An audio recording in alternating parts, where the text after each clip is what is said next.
Интервью проводится в Бруклине, Нью-Йорк, Соединенные Штаты Америки. Сегодня 23 июня 1996 года. Язык русский. Михаил, мы остановились с вами на том, как вы росли в Бершаде до войны, что вы видели.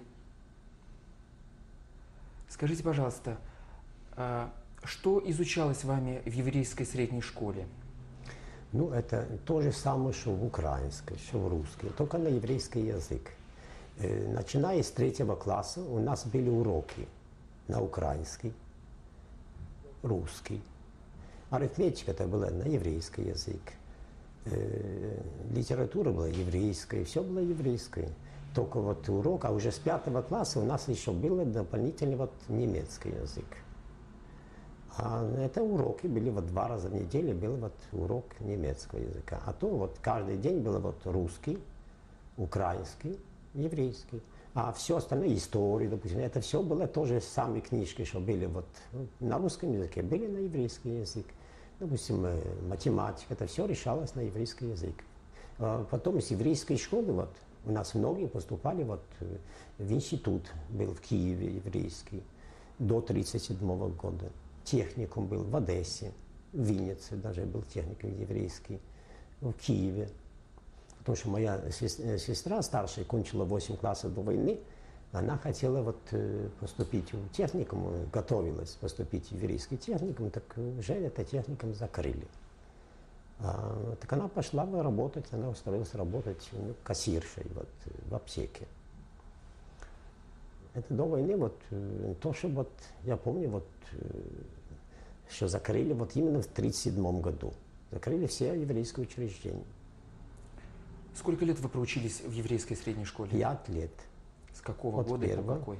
Ну, вот где-то от 37 и 36, по 41. Я начал 1 класс еще, вот я ходил еще в нулевой класс. Нулевой класс с 7 лет, а с 8 лет уже ходили вот в 1 класс. Это нулевой, это была подготовка к 1 классу, ну как садик. А в 1937 закрыли, так мы, которые ходили уже, вот учились в еврейской школе, мы должны были до 7 класса. Так нам говорили, будем учиться вот в еврейской школе, а после уже 1 набирали уже на русском языке и кончая уже все. Больше в еврейской школе не существовало. Мы учились еще до войны, до 1941 года. И кончил 5 классов. Специальных предметов об истории еврейского народа, еврейской культуры, религии не было? Такого не было. Была история Советского Союза, России, история России. Общая, как учили вот во всех школах. А религии, истории вот, еврейского никто не изучал. Мы изучали историю, современную историю, вот, которую вот КПСС вот, писали. Вот это мы учили. А по еврейскому ничего вот, такого не было. Было только вот предметы. Грамматика еврейская, вот. Все было еврейское, вот, на еврейском языке. На те самые книги, те то же самое, что было в русской книге, она была в еврейской книге. Ведь иначе нельзя было. Но она была на еврейском языке, мы этого и изучали, а другого не было. Может быть, вы помните, продавались ли в Бершаде какие-то журналы, газеты на еврейском языке? Да, был газета «Эмес», «Штерн», это я помню, потому что отец был безграмотный совершенно. И мы ему читали на еврейский язык газеты до 1937 года.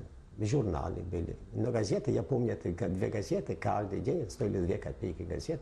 Я каждый день ему брал газеты. Это была моя обязанность. Я ходил, и старшая сестра ему каждый вечер, когда не приходил поздно, ему должны были прочитать газеты, несколько статей. Особо политика, то, что делается.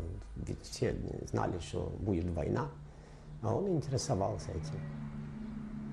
Радио. У нас было вот по нашей улице было где-то в 3 домах радио. Радио это тоже было вот большой проблемой. И вот тоже бывало вот выходные дни, так у нас радио не было, так напротив одних, то они считались уже больше. Я муж работал вот как руководителем, Так у них радио было. Так все заходили вечером, это полный дом, слушать радио. Это было вот роскошь такой. У нас дома был патефон. Это тоже был вот это, дядя привез Одессе нам подарок. Так это было такое, что вот все тоже собирались, вот, и пластинки в основном были еврейские тоже, вот еврейские песни, которые я их запомнил, вот можно сказать, все вот эти песни. Вот это была жизнь, что вот приходили к нам, у нас был большой самовар, я помню, вот самовар, это ведро воды туда входил. Это вот пятница, отец ставил этот самовар, приходил с работы, приносил уголь, включили этот самовар, и каждый приходил, приносил немножко заварку себе, чай и кусочек сахара, и все садились на стол был большой, садились кругом и пили чай. Это было, а то чай, такие дни, так это чайная была, туда за 5 копеек брали кипяток, покупали. Кипяток, а если заварка, это помню, 10 копеек стоила заваркой, а на субботу ставили уже самовар. Это было роскошь уже такой, уже чай, это тоже было вот проблема. А где приобретались пластинки, которые у вас были дома? Может быть, вы напоете как отрывочек из какой-либо песни, которую вы запомнили? Ну, это... Я много песен, такие вот... Так пластинки продавались, я вам опять говорю, что вот до 1937 года все было еврейское. Пластинки были еврейские, вот театры были еврейские, все было еврейское. Школа была еврейская, согласно этому были вот еврейские пластинки. И после войны, в 1937 году все закрыли, но сохранились пластинки. У меня до сегодняшнего дня дома были вот пластинки, вот, много еврейских пластинок, которые сохранились просто. Я их хотел когда-то выкинуть, а сын старший говорит, нет, это чем они пройдут время больше, они будут в цене, вот, потому что вот таких пластинок больше не выпускают. Но те пластинки у нас сохранились, вот, не то, что у нас после ничего не сохранилось, а после уже оккупации я приобрел. У нас патефон сохранился, хотя он был поломанный. Но пластинки, вот я покупал, вот, были такие, которые хотели выкинуть, давали сюда, вот, мы покупали эту пластинку. А еврейской песни было много еврейской песни, вот. Может быть, вспомните отрывочек из какой-либо? Ну, это... Bin ich mir a Schneider, bin ich mir a Schneider, leb ich mir n Reusen rein, no freilich soll sein. Sog mir Schneider, liebenker ein guter, zähste Brot mit Peter. Ich verdiene a Woche 2 Gillen mit a Dreier, ein Essen Brot, weil Peter ist sie teuer. Ну вот, это тоже пенсион портной. И он работает целые недели, зарабатывает 15 центов. И он кушает, спрашиваете, ли ты кушаешь хлеб или хлеб с маслом? Он говорит, я кушаю только хлеб, потому что масло очень дорого. Так жили, это жизнь, это была жизненная песня. Вы сказали о театрах. К вам приезжали театры какие-то или даже были собственные в Бершаде коллективы еврейские? У нас был огромный коллектив самодеятельности. И они ставили такие песни. Это, я не помню, я что-то 2 раза был, вот, ну, с отцом ходил, с матерью ходил, которые вот, как настоящие артисты. На еврейском языке, я помню, вот, как Хасиды из Суима, я помню, вот, и Шолом Алейхем много и поставили Шолом Алейхем, вот были вот они сами, а то приезжали артисты, еврейские артисты, вот, и ставили театр, вот, всякие вот пьесы, вот, были, вот, много, вот, я помню, вот такие вот. Где они проводились? Где не проводились, у нас был Первомайский клуб, это синагога. Там или галерки, все, потому что вот еврейская синагога, так женщины сидят отдельно, и мужчины отдельно. Так для женщин их сидели на галерках. Эта галерка сохранилась, в этом здании делали, это ее назвали Первомайский клуб, это клуб сделали. И он считался театр, Бершадский театр. И там приезжали артисты, там они ставили в этой синагоге, вот ставили театр. пьесы всякие, вот все, это было очень интересно. Ходили все, что это были только одни евреи, даже русские тоже ходили. После войны тоже выходили много еврейских книг. Я прочитал, допустим, Варшавское гетто, Винницкое гетто, Даруштан Финтафарутельта. А потом у нас было в Артели, была библиотека. И это, я не помню в каком году, но это было где-то вот в 50-х годах. Пришли с райкома, все книги собрали, а потом мне рассказывали, что под райкомом, сзади, они взяли, вот, разложили костер, спалили все еврейские книги. А потом вот в Москве вот последние годы начали выходить вот еврейские книги. Вот вышла книга такая «Им Ленирт». Я купил такую книгу, она мне дома осталась. Потому что я ее с собой не взял, мы ехали, багаж мы не отправляли, мы ехали только, можно было взять с собой.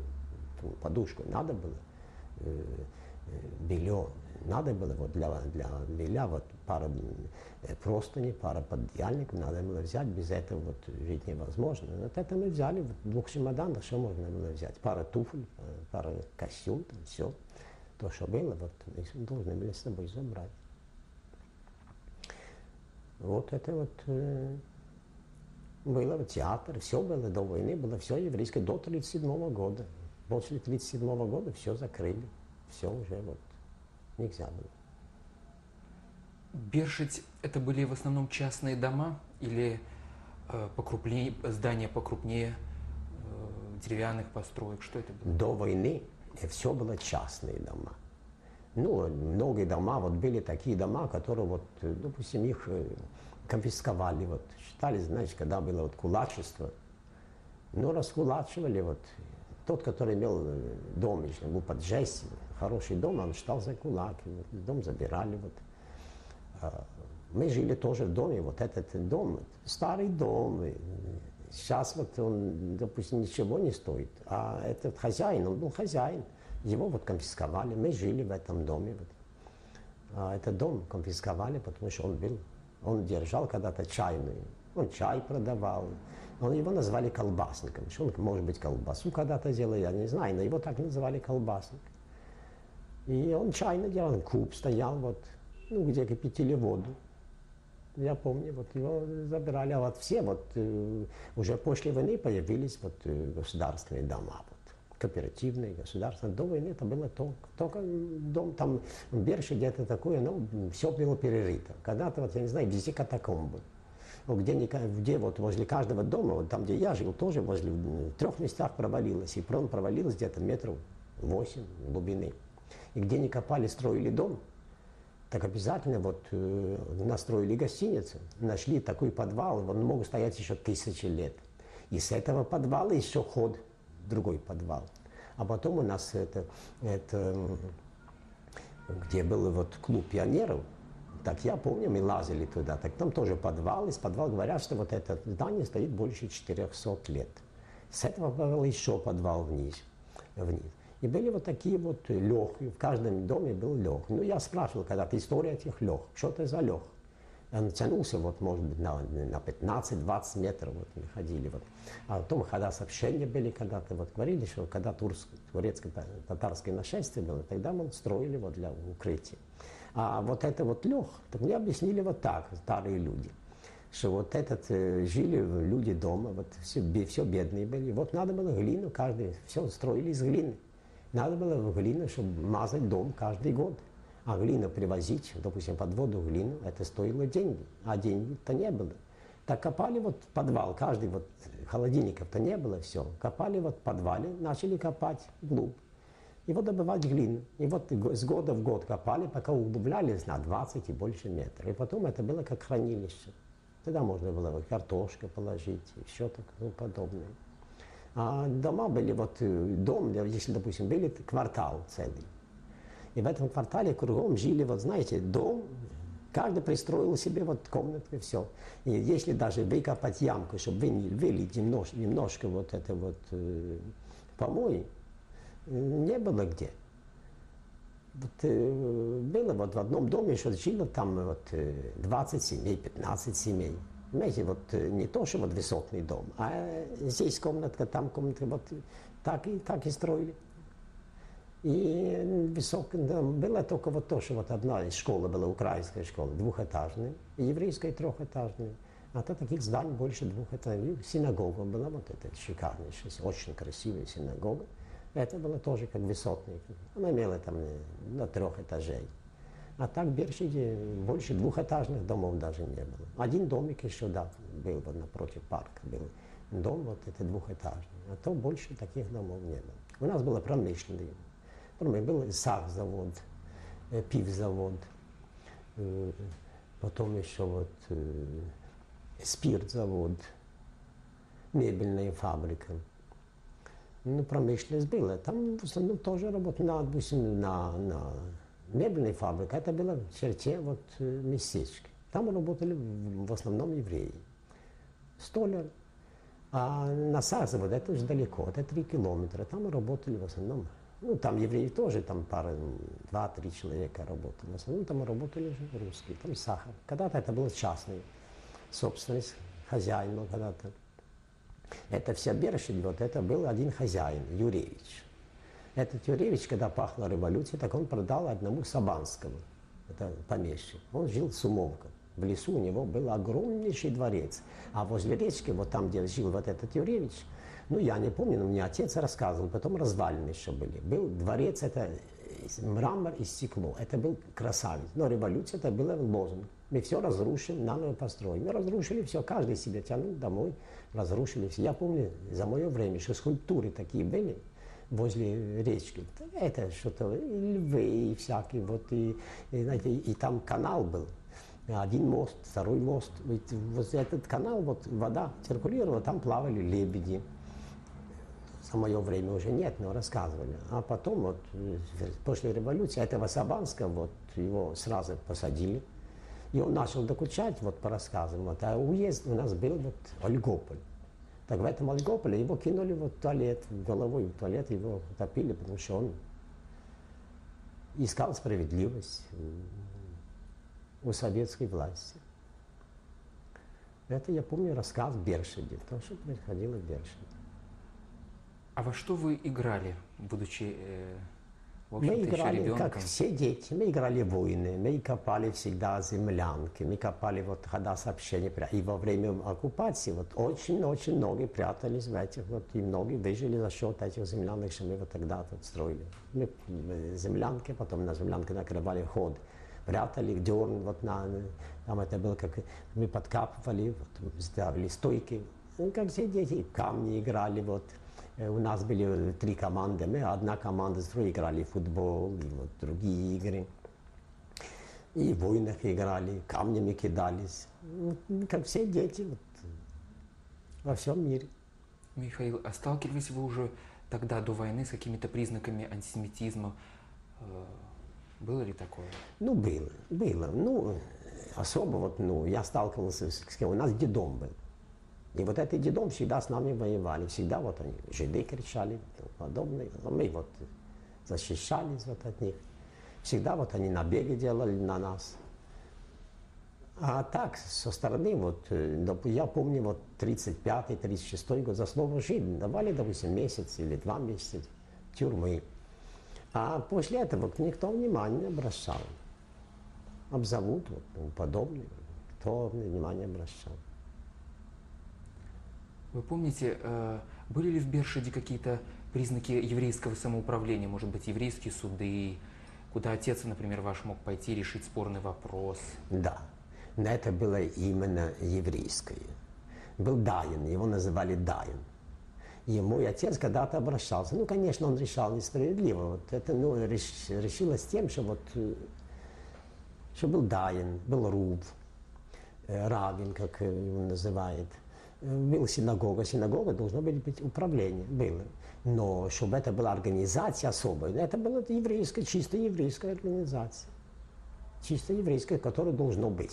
Именно без общин оно не может существовать. Ведь для того, чтобы зафиксировать синагогу, что она действует, синагога должно было 20 человек, как я уже говорил, 20-ка. И вот эти 20-ка всегда избирали старые люди. С молодых, конечно, никто туда не ходил. Уже перед отъездом, что я отъезжал, тоже надо было 20 человек. Но они пошли навстречу. Лишь бы сказать, вот, ну, хотели удержать евреев. Но Сам дух. Допустим, на кладбище уже боялись вместе на кладбище, допустим, пойти, это 2 километра. Именно еврейское кладбище. Вот было несколько случаев, человек пошел на кладбище, там избили, забрали все, избили его. Так вот мы ходили на кладбище, собирались вот 5, 6, 7 человек. Даже ножи брали с собой, вот, чего-нибудь, чтобы защищаться, потому что вот были вот, что вот забор поломает, там кладбище, вот памятник когда-то изуродует, вот ведь памятники стоят дорогие, человек отдавал все для того, чтобы поставить какую-то память вот, о своих родственниках. Было вот в последнее время, но, конечно, у нас раньше было тихо, можно было ходить и ночью на кладбище, все, никто. А в последнее время начали уезжать, это только из-за этого. Только из-за этого, что начали, самый вот дух стал вот. Все начали обвинять евреев во всех бедах. Хотя у нас именно в Бершине, именно там и жили. Все были рабочие. И сейчас плачут, их не хватает, их нет. И когда я уезжал, вот 4 года, вот скоро 4 года, так они тоже вот стали, почему что вы едете? Наши вы, зачем вы едете? Они ходили, вот, я был сапожником, допустим, сапоги пошли, уже некому было. Или вот жестяник, или вот стекольщика. Нет, это все специальности, это все были евреи. Все ходили по селам. Притом еврей ходил, вот носил стекло, допустим, стекла шкли. Так он ходил, у нас ящик специальный такой, на плечах, и там эти стекла. Знаете, это сколько могло вот весить? До 3 пудов. И он ходил и кричал, кому склеить, кому склеить, кому застеклить. И он ходил, все обслуживали вот села. И каждый имел свое, сапожник имел свое село, он ходил в село набирать какую-то работу, ремонт какой-то вот. А сейчас никому нет. Ведь все специальности в основном были, портные, сапожники, все были евреи, еврейские специальности были. Михаил, знали ли вы, что творилось в Европе, и в частности, что происходило с евреями в соседних государствах? Слышали ли вы какие-то разговоры между ребятами, сверстниками, разговоры взрослых? Мой отец во время Первой мировой войны в 1914 году попал в плен в Германии к немцам. Его везли, вот, можно сказать, пол Европы. Он был вот в Шампании, он всегда рассказывал, в Шампании, вот это, во Франции и тому подобное. И он не верил. И немцы тогда приходили, вот евреи, вот Равин приходил, вот, где они были в лагере.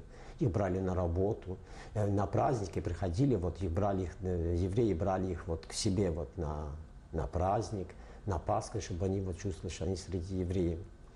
И там они тоже кушали кошерную пищу, им дозволялось вот это все. Потому что отец мой был верующий. Так он не верил.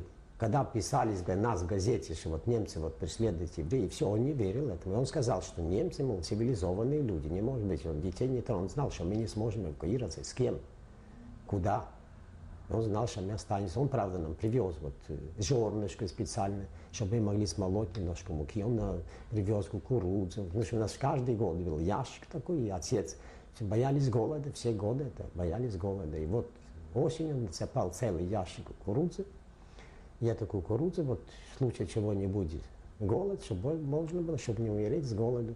А он в это время привез нам пару мешков муки, пару мешков пшеницы, то вот кукуруза была у нас дома, чтобы мы могли вот прожить.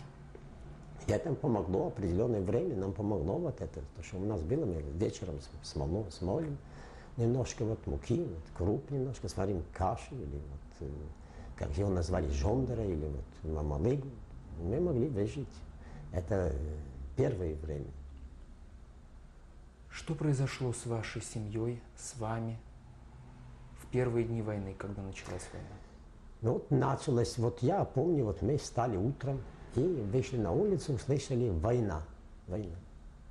Ну, начали вот люди бегать. Отец сразу, у него было вот в военном билете, ну, у вас, наверное, тоже это было в Союзе, было предписание, что на второй день после объявления войны он должен явиться в военкомат. И он явился, и сразу его сказали, вот с вещами его забрали. Но он то, что успел, он работал на Козлове. На Козлове была машина. Так должно были уйти 2 из этого Козлова в армию. Так они взяли эту машину, поехали, вот, привезли вот муки нам, вот все вот это. Он уехал, да. Все, больше мы его не увидели. Это началась война. Ну, где-то через 3 недели нас оккупировали. Ну, первые к нам зашли мадяры, это венгерцы. Там среди них было очень даже много евреев. Они не убивали. Грех сказать. Они грабить, так они в основном начали грабить, вот были дома, много эвакуировались, а те, которые оставались из других районов, очень-очень много приезжали к нам. И все начали селиться в один дом, чтобы в доме было много. А те, которые были забитые дома, там их не трогали. Они открывали вот эти дома, то, что им нравилось, они забирали. Ну, что они могли забрать что-то? Самовар. И много евреев вот ходили в синагогу, Тору они вот брали, вот, отсылали домой. Они вот по нашей улице были 2 кухни. Вот, они брали вот людей на работу. Они давали еще вот суп, еще они варили там немножко, давали домой тоже. Потом нас прошли вот итальянцы. Итальянцы были более культурные, более они менее трогали. Ну, и попытки были изнасиловать даже мою сестру старшую тоже. Но они не грабили. Они были вот возле речки, у нас, мы жили возле набережной, возле самой речки. Речка это называлась Дохна. Это маленькая речушка, грязная очень. Все выливали вот всю грязь в эту речку. Они там вот грязью себе мазали тело, загорали, вот они не трогали. И потом нам зашли немцы. Ну, первый день, это на второй день, что они зашли, это я помню тоже на все. Мы играли по набережной, вот это, допустим, мы играли вот здесь, это улица узенькая такая. Так там, а на Ленина жила одна, ее звали Бася. У нее мальчик был, это тоже мой товарищ был, он моего возраста, а сестричка была у него меньше где-то на 2-3 года. Они зашли, полицай, шел украинец. А этот немец ходил, рукава закачанные до верха. Вот. Ну, что он хотел, я не знаю, но она начала убегать. Он ей выстрелил, попал в голову, сразу в мозг и выскочил. Дети остались. И они стояли, смеялись оба, как будто бы вот это ничего не было. Это было знакомство с немцами. Это где-то через несколько дней я, потом был один, он живет сейчас в Израиле, Иосиф Марчак. Так этот, и один, вот его, он умер, в Союзе умер. Вот это, который вот вы видели дома, там, который я был, так это ее муж бывший, это мой товарищ был, Ангерт Аркадий. Мы шли втроем возле еврейской школы, там стояла вот, возле самой школы был колодец. В этот колодец всегда мы на перерывах, переменках мы вытягивали ведро воды, и все напивались, там холодный, это глубокий колодец, холодная вода. Там немцы поставили вот, нас он споймал, затянул в школу, чтобы мы рубали парты. Парты, там кухня стояла за этой школой. Там, видно, не расположились в этой школе. На первый этаж это были вот почти что парта на парту набросаны, мы видно, на второй этаж, они там, на второй, на третий этаж. Мы стали рубать эту парту, чтобы на доске, чтобы они топили этим. И на улице они поставили ванну. И налили воду, вода на солнце, это было летом, нагрелась. И он мылся, мылом, было все в мыленках, вот эта вот вода. И он вытянул ведро воды, напился. Мы подошли вдвоем, вот, хотели тоже напиться. Так он, ах, Швайн, и схватил нас за шиворот одного, второго, и нас в эту ванну. Ну, это если еще несколько секунд он бы нас утопил бы, там, я напился, здорово напился. И он еще начал кричать, они оба смеяться, и все. И мы еле убежали. Все кончилось. Мы убежали. Ну, убежали вот, все, больше я старался не попадаться на глаза. Сразу вот начали, когда вот первые начали создавать общину. И вот этот Марчак, это был Элер, и он был резник, шуйха, понимаете, по-еврейски. Он был и вот и обрезание делал, и куры резал, все. Он был, я не знаю, вот какой человек, зашли вот эти мадяры, он с ними разговаривал. Я не знаю, поскольку он мог с ним общаться, но он разговаривал с ними. Потом зашли вот эти вот румыны, он с ними разговаривал. Я извиняюсь, мы прервемся на некоторое время. Пожалуйста. И потом продолжим.